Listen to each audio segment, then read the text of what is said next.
Alright guys, welcome back to the channel. So today I want to do a very simple video. I want to show you how much it costs for us to live in this tiny house a month. Now this is going to fluctuate, so I'm going to do a winter edition and I'm going to do a summer edition. So here in the middle of summer I'll do another one of these and kind of give you an idea. But our tiny house is about 550 square feet. But the first thing we have to talk about is electric, because everybody has to pay it. So let me show you the basic things we have in our house that run off electric. All right, the simplest is, computers, TVs, obviously lights. We have a lot of lights in our house because we do filming in here. But then of course we have normal stuff like your refrigerator, your microwave, your basic kitchen appliances. And then of course you have the hot water heater, which is electric in this house.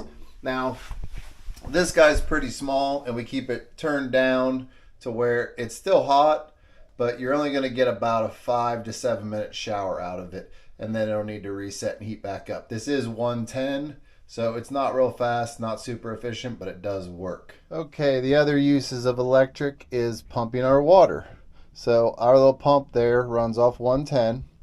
And then we also use this little heater that will automatically turn on and off when it hits a certain temperature down by freezing and heat this little water building.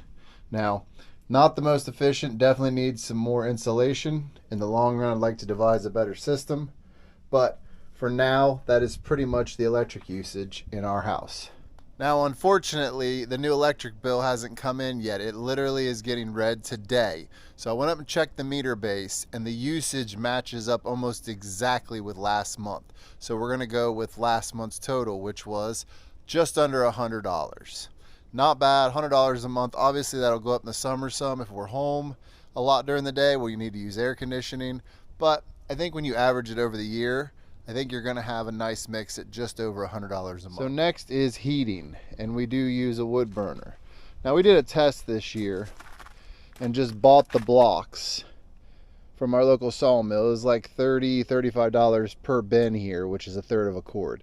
And the average monthly usage has been one bin. So let's call that about $35 for one bin for 1 month. So it costs $35 to heat our home. Now we do keep this thing running pretty good. We like it to be warm in here. Honestly, she stays going pretty much all the time. Even when it's a little warm out, we will open windows just because we're not trying to shortchange ourselves. This is a cheap solution to heat with, so I don't mind using it. Now with that said, we are about to install some propane heaters. One will go here in the kitchen, it's very small, and another one will go out in my shop. We are going to add on to our water storage and have 2 IBCs stacked out there, as well as just stuff in there like YouTube stuff, different studio setups, so I can go out to that shop, work on stuff, film videos, whatever. We are anticipating that cost to be somewhere around $100 a month. I think that's estimating extremely high considering we get the 100-pound tanks filled for about $75 a piece.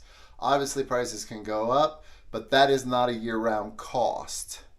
So I will not add that in until we are actually doing it, because right now we don't pay anything for propane down here. Now another thing to consider is we don't have rent, lot rent, or anything like that. We actually bought this property years ago for something like $500 or $600, and then we ended up having almost $1,000 in it because our agreement was we would get it for that price, but we had to pay for all the transfer, title, making sure the taxes were up to date and all that. So we don't have per se a mortgage or rent or anything like that. So another thing we have to talk about is taxes, because property taxes are real. Now, we have not been reevaluated at this property yet, so when they do, of course, they're going to raise our property taxes. But right now, we are paying about $200 a year, I believe, so we can break that down into the monthly and add it into the cost. And of course, we can't forget home insurance, which is about $500 a year for us. Now, that would seem kind of low to some people, but like I said, that's just on the actual property. This place hasn't been looked at as having any real value by our property taxes yet, which is what our insurance company goes off of. Obviously, if anything were to happen, I would rebuild. The money is more for if something happened and it affected the neighbors. That's why we have the insurance. Now, another cost is obviously going to be internet. Between YouTube and all of our streaming and stuff, you know, you got to have internet to be able to do this. So we spend $50 a month through Spectrum currently. We are looking at other options because it is like a call and a fight every year, 6 months now, because they keep trying to raise the prices. So we are looking for other options actively, but that's another $50 a month. So another bill a lot of people have is like water or, you know, sewer or something like that. We have a composting toilet here, and we are outside of town enough that city water is not available. We do rainwater catchment as one source of our water. We also have the equipment to haul water in if we so wanted to. We also still own the property next door, so we can bring down water from there and put it in our tank to top us off. We actually just did that for the first time the other day, and I think we moved like maybe 80 gallons that way. But the entire rest of the time we've been living here, rainwater has kept us completely topped up. If I had had more breaks in warm weather, I have the water, it's frozen in containers, so getting it out is kind of a chore. But currently we pay nothing for water. Now we could go into cell phones, we could go into food and all those things, but those really don't become part of the cost of the tiny house, because no matter where we lived, we'd have those things. I mean, I'm always open to other things if you guys want to know what it costs, but put it down in the comments if you think I missed something that's an actual bill, because it's pretty simple with us. I mean, we could actually make it on a lot cheaper, we just choose not to. Now, let's recount all these costs and figure out what our monthly cost is right now in the winter. So now we come to the best part, which is how much does it cost for us to live in our tiny house? And the answer is $243 a month. That's the actual living cost to live here for me and my wife.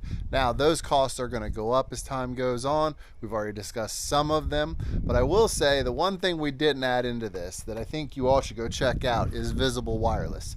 We've been using that cell phone provider forever. They are owned by Verizon. Use Verizon towers.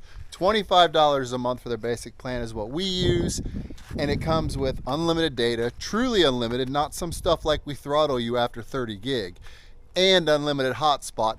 Granted, the speed on the hotspot is capped, but it's at like 3 to 5 megabits per second, so you'll have plenty of speed to do anything you want to do, or if your kids are in the back seat on a tablet, or if you got your grandkids like we do running around with us and you want to let them on the internet while you're in the car on a trip or something, it is an amazing service to have. Now, if you want to know more about that, check out the links down in the description, and I'll see you guys in the next one.